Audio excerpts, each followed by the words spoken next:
Vous revenez sur la politique, avec quelque chose qui évidemment, il fallait attendre la fin des municipales pour que les états-majors se mettent des grands partis en ordre de marche pour la présidentielle, et ça se chamaille énormément.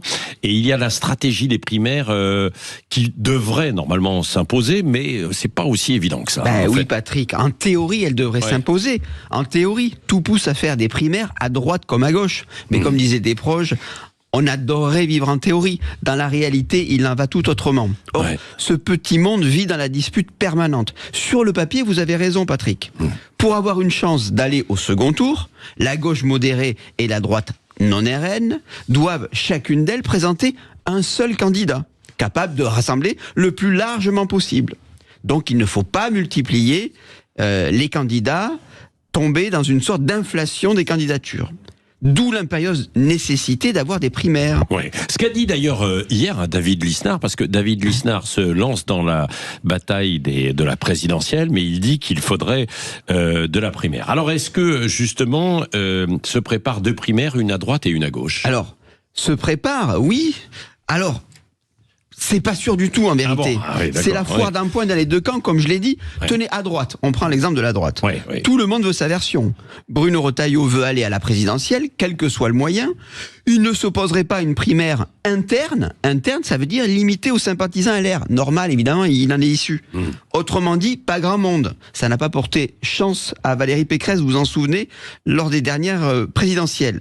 Laurent Wauquiez, lui, veut une primaire élargie. Je le cite, de Gérald Darmanin à Sarah Knafo. Autrement dit, du centre droit à la droite dure.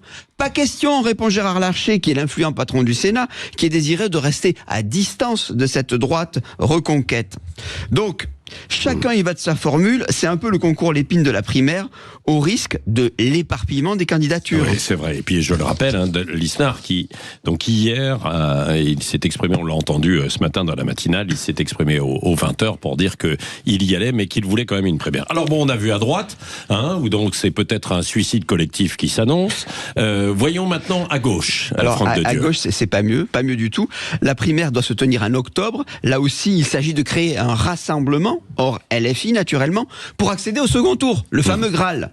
Mais pour l'instant, les plus favorables à ce processus de désignation se recrutent plutôt parmi les petits calibres, les flibustiers, Lucie Castet, les écolos, François Ruffin. Qui va représenter le PS dans cette histoire? Des conflits apparaissent entre Olivier Faure, le premier secrétaire, et Boris Vallaud, le président du groupe socialiste. Alors, je passe sur les détails, Patrick, sur les modalités. Je pense qu'il faut un doctorat en sciences politiques, option Solferino, pour y comprendre quelque chose. Vous avez aussi, j'oubliais, Raphaël Glucksmann, qui pour le moment ne veut pas participer à cette primaire. Donc ça veut dire qu'il y a potentiellement un autre candidat. Pendant ce temps, les deux partis assistent à ce triste spectacle et puisent dans un de pop-corn, vous savez, à la manière des téléspectateurs devant leur série préférée. Ces deux partis, c'est bien sûr le RN et Mélenchon. Oui, c'est ça. Bon, il y a quand même Hollande en embuscade. Là, vous l'avez pas cité, mais il est toujours là. Bon, vous voulez dire qu'un second tour, Bardella ou Marine Le Pen contre Jean-Luc Mélenchon, dans ces conditions, est possible? Oui. Si trop de candidats se présentent, c'est mathématique, Patrick, c'est de l'arithmétique électorale. Si trop de candidats se présentent, le ticket d'entrée pour le second tour, il s'obtient à 11-12%. Un seuil à la portée du leader insoumis Mélenchon. Mais au-delà de cette politique fiction, l'idée même des primaires contient une vraie limite, indépassable, irréductible. Les primaires larges, qui sont supposées efficaces pour rassembler le maximum de chapelles, se heurtent à un écueil fondamental, celui de ne voir personne jouer le jeu. Imaginez une Valérie Pécresse, qui serait défaite par Sarah Knafo, la soutenir si Sarah Knafo l'emporte. Imaginez un ancien mélenchoniste comme Alexis Corbière soutenir un social-démocrate bontin comme Raphaël Glucksmann si celui-ci l'emporte.